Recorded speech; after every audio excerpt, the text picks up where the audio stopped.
23 start up நிறுவனங்களுக்கு நல்வழி காட்டியதை கொண்டாடி மகிழ்ந்த ஆலமரம் ஸ்டார்ட் அப் இன்குபேட்டர்.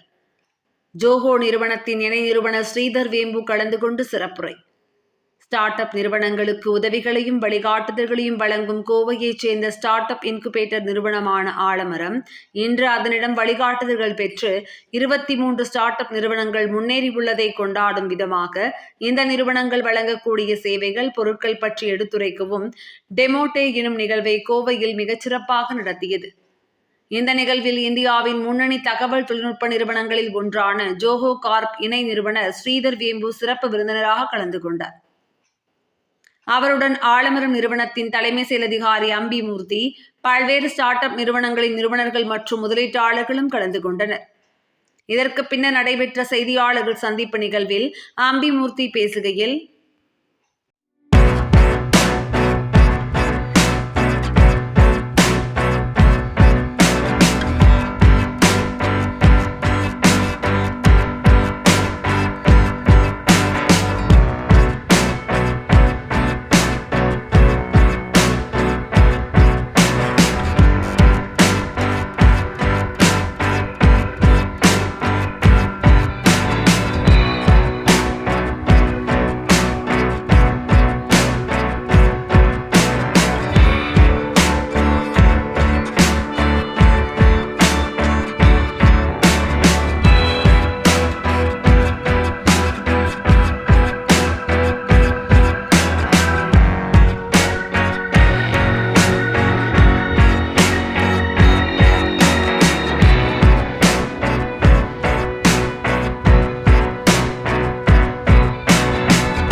ஆலமரம் ஸ்டார்ட் அப் இன்குபேட்டர் வந்து கடந்த 3 வருடங்களா வந்து நாங்க கோவையில வந்து சைலண்டா நாங்க நிறைய ஸ்டார்ட் அப்ஸ் நர்ச்சர் பண்ணிட்டு இருந்தோம்.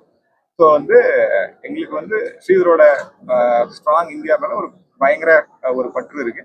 ஸோ அதனால அந்த விஷனை நோக்கி நாங்கள் பயணிக்கிறோங்கிறதுக்காக வந்து நிறைய ஸ்டார்ட் அப்ஸ் நர்ச்சர் பண்ணியிருந்தோம். ஸோ இன்னைக்கு வந்து அந்த 23 ஸ்டார்ட் அப்ஸ்ல இருந்து நாங்கள் வந்து இப்போ வந்து ஒரு 6 ஸ்டார்ட் அப்ஸ் மட்டும் இன்னைக்கு எக்ஸிபிட் பண்ணியிருக்கோம். ஸோ இது வந்து ஒரு டெமோ டே மாதிரி நாங்கள் பண்ணியிருக்கோம். வேற வந்து இன்வெஸ்டர்ஸ்லாம் வந்திருக்காங்க, ஸ்ரீதர் சார் வந்திருக்காங்க. ஸோ வந்து எல்லாரையும் வச்சு ஒரு அவங்க பில் பண்ணது என்ன, அவங்களுக்கான வந்து மற்ற பிசினஸ் க்ரோ பண்றதுக்கான வேற ஏதாவது ஹெல்ப் வேணுமா அப்படிங்கறத வந்து இது என்ன பில் பண்ணிருக்காங்க இந்த 3 வருஷத்துல அப்படிங்கறத காட்டுறதுக்கான ஒரு நிகழ்ச்சி.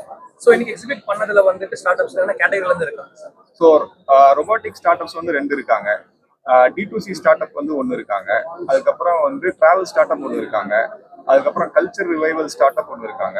ஸோ இந்த மாதிரி வந்து அக்ராஸ் அது வந்து வெறும் சாஃப்ட்வேர் மட்டும் இல்ல, அக்ராஸ் ஆல் கேட்டகரிஸ்ல வந்து இன்னைக்கு சாஃப்ட்வேர் ஒண்ணுதான் இருக்கு.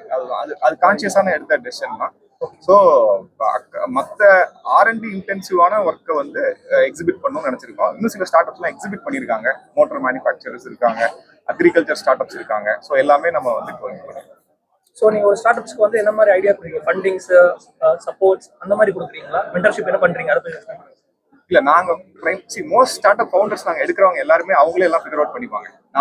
நாங்க கொடுக்கறது வந்து இடம் வந்து நாங்க வந்து அந்த இன்குபேட்டர் வந்து நாங்க என் தந்தையின் நினைவா நான் நடத்துறேன். அதனால வந்து அந்த இடம் ஃப்ரீயா கொடுத்துருக்கோம்.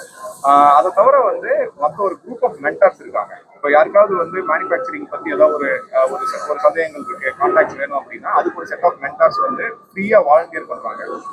இதுல industry expert mentor. So mentorship தான் முக்கியமா நாங்க ப்ரொவைட் பண்றோம். மற்றபடி வந்து இங்க இருக்கிற மோஸ்ட் ஸ்டார்ட் அப்ஸ் எல்லாமே பூட் ஸ்டார்ட் தான். ஸோ அவங்க ஃபர்ஸ்ட் வந்து ஒரு 10 லட்சத்துக்கு 20 லட்ச ரூபா ரெவன்யூ அவங்களே பண்ணிக்கிறாங்க. அதுக்கப்புறம் தேவைப்பட்டா இந்த மாதிரி ஈவெண்ட்ஸ்ல வந்து ஃபண்டிங் ரைஸ் பண்றதுக்கு அவங்க ட்ரை பண்ணுவாங்க. இதுதான் உங்க ஃபர்ஸ்ட் பேட்சா இல்ல இதுக்கப்புறம் நிறைய கொண்டு வர போறீங்களா? பேட்ச் ஸ்ட்ரக்சர் மாதிரி கிடையாது. இது வந்து நாங்க 3 வருஷம் முன்னாடி ஸ்டார்ட் பண்ணோம். அவங்க easy like life long association தான். இது வந்து பேட்ச் மாதிரி எந்த மாடல்லாம் கிடையாது, ஒரு லைஃப் லாங் அசோசியேஷன் தான் நாங்கள் பார்க்குறோம். இந்தியாவில் ஸ்டார்ட் அப்ஸ் எப்படி இருக்கு சார் இப்போ கரண்ட்டாக? இப்போ இன்னைக்கு பார்த்தது இப்போ ஆலமரம் இன்குபேட்டர், இப்போ ரம்பி பிரவீன் இவங்க 2 பேர் நடத்துறது ரொம்ப அருமையான குவாலிட்டி ஸ்டார்ட் அப்ஸ் வந்திருக்குங்க. ரொபாட்டிக்ஸ் ஒன்று பார்த்தேன், அப்புறம் அந்த ரொபாட்டிக் டாய்ஸ் கிட்ஸ் பார்த்தேன், இந்த மாதிரி ஒரு பேங்கிங் சாஃப்ட்வேர் ஒன்று பார்த்தேன். இந்த மாதிரி பல விதமான ஸ்டார்ட் அப்ஸ். ஒரு வேர்டுனா ஹை குவாலிட்டி ஆஃப் திங்கிங் இருக்கு, நல்ல ஃபவுண்டர்ஸ் இருக்காங்க. இது ரொம்ப சந்தோஷமா இருக்குது பார்க்குறதுக்கு. இப்போ இது வந்து கோவையில் இந்த ஒரு இன்குபேட்டரில் இவ்வளவு அருமையான ஸ்டார்ட் அப் வரும்போது நம்ம தமிழ்நாட்டுக்கும் சரி நம்ம இந்திய நாட்டுக்கும் சரி இது ரொம்ப ஒரு அருமையான டெவலப்மெண்ட் தான். நான் இதெல்லாம் பெரிய அளவில் நர்ச்சர் பண்ணி எடுத்துகிட்டு போனேன். இதுலேருந்து $1 பில்லியன் கம்பெனிலாம் உருவாக்கணும், அது ஒரு பெரிய சேலஞ்ச் நமக்கு. சரி, இவர் செய்கிறது இந்த ஏர்லி ஸ்டேஜ், இந்த சீட் ஸ்டேஜில் எப்படி ஹெல்ப் பண்ணுறது. இவர் வந்து இப்போ அம்பியும் என்ன பண்ணியிருக்காங்கன்னா, வித்தவுட் எக்ஸ்பெக்டேஷன் அவங்களுக்கு இடம் கொடுத்து, அவங்களுக்கு சாப்பாடு கொடுத்து, அந்த மாதிரி ஒரு மென்டர்ஷிப் கொடுத்து முதல்ல அதை வளர்த்து விடுறாங்க. ஒரு லெவல் வந்தப்பறம் அவங்களே வந்து ஒரு சிறகு பறக்கிற மாதிரி அவங்களே சிறகு விரிச்சு பறப்பாங்க. சில பேர் பூட் ஸ்டாப்டாகவே இருப்பாங்க, சில பேர் வந்து அப்புறம் ஃபண்ட் ரைஸ் பண்ணுவாங்க. இன்னைக்கு சில பேர் ஃபண்ட் ரைஸ் பண்ணவும் வந்திருக்காங்க, அதுவும் நிறைய இன்வெஸ்டர்ஸும் வந்திருக்காங்க பார்க்கறதுக்கு. ஸோ ஒரு அருமையான ஒரு ஈகோ சிஸ்டம் இங்கே உருவாகிட்டு இருக்கு. இதே எல்லா மாவட்டங்களையும் உருவாக்கணும். ஸோ ஸ்டார்ட் அப்ஸோட சக்ஸஸ் ரேட் இந்தியாவில் எப்படி பார்க்குறீங்க சார்? நீங்கள் ஒரு கிரிட்டிசிசம் இருக்கு, ஸ்டார்ட் அப்ஸ் நிறைய பேர் வரும். ஸ்டார்ட் அப்ல எப்பவுமே அப்படிதான் இருக்கும். ஏன்னா நம்ம எல்லா ஸ்டார்ட் அப்பும் வெற்றிகரமாக இருக்க முடியாது. இன்ஃபேக்ட் நிறைய பேருக்கு எப்படி ஆகும்னா, முதல் முயற்சி தோல்வி, 2ஆம் தோல்வி, 3ஆம் முறை தான் சக்சீடே ஆகும். எல்லாருக்கும் நடக்குது. இப்போ எனக்கு எல்லாமே அப்படி தான் நடந்திருக்கு. ஃபர்ஸ்ட் எஃபர்ட் வந்து சக்ஸஸ்ஃபுல்லாக இருக்காது. நான் ஒரு ஹார்ட்வேர் பில்ட் பண்ண ட்ரை பண்ணேன். முதல்ல hardware was a failure, build பண்ண முடியல. ஸோ அந்த மாதிரி தான் இருக்கும். ஸோ அப்படி பார்த்தீங்கன்னா உங்களுக்கு எவ்வளவு பர்சன்டேஜ் சக்ஸஸ்ங்கிறது மெட்ரிக் கிடையாது, எவ்வளவு ஜாப் மொத்தமாக கிரியேட் ஆகுது அதுதான் முக்கியமான இது. ரொம்ப ஒரு கோவையில் எத்தனை ஸ்டார்ட் அப்பில் எத்தனை ஜாப் உருவாயிருக்கு, அது உருவாயிட்டு இருக்கா அப்படிதான் பார்க்கணுமே தவிர்த்து இதில் எவ்வளோ பர்சன்டேஜ் வந்து சக்சீட் ஆகணாங்கிறது கணக்கில். கவர்மெண்ட் சைட்லேருந்து என்ன சப்போர்ட், நீங்கள் என்ன சப்போர்ட் தேவை? இது ஸ்டார்ட் அப்ன்றது என்னை பொறுத்த வரைக்கும் கவர்மெண்ட் கிட்டே என்ன வேணும்னா, இந்த simplification of rules and regulation. இப்போ ஜிஎஸ்டியிலேருந்து மற்றபடி இந்த கார்பரேட் இந்த ஜிஎஸ்டி ஃபைலிங்லேருந்து, அப்புறம் அந்த கம்பெனி லா, இதெல்லாம் ஒரு பக்கம். அப்புறம் பேங்க்ல எப்படி இது வாங்குறது, இதெல்லாம் சிம்பிளிஃபை பண்ணணும். இது சிம்பிளிஃபை பண்ணியிருக்கோம் நிறையா, ஆனால் இன்னும் நிறையா சிம்பிளிஃபிகேஷன் தேவைப்படுது. அதுதான் மெயின். என்னை பொறுத்த வரைக்கும் கவர்மெண்ட் வந்து ஸ்டார்ட் அப்லாம் ஃபண்ட் பண்ணுறது நல்லது கிடையாது. ஏன்னா அது லீட் டு ஃபேவரட்டிசம், கரப்ஷன் ஆகிடும். ஸோ இந்த ஸ்டார்ட் அப் ஈகோ சிஸ்டம் முழுக்க ப்ரைவேட்டாக இருக்கிறது தான் நல்லது. அரசாங்கத்தோட ரோல் வந்து இதை ஈஸியாக்கணும், இதை என்கரேஜ் பண்ணணும், நர்ச்சர் பண்ணணும். அது பண்ணலாம். அது அப்ரூவல் ஈஸியாக கொடுக்கறது. அப்புறம் ஸ்டார்ட் அப்புக்கு சில இதெல்லாம் ரிலாக்ஸேஷன் உண்டு. ஒரு 10 பேர் வர வரைக்கும் சிலது ரூல்ஸ் ரிலாக்ஸ்ட் அப்படிலாம் இருக்கிறது நல்லது.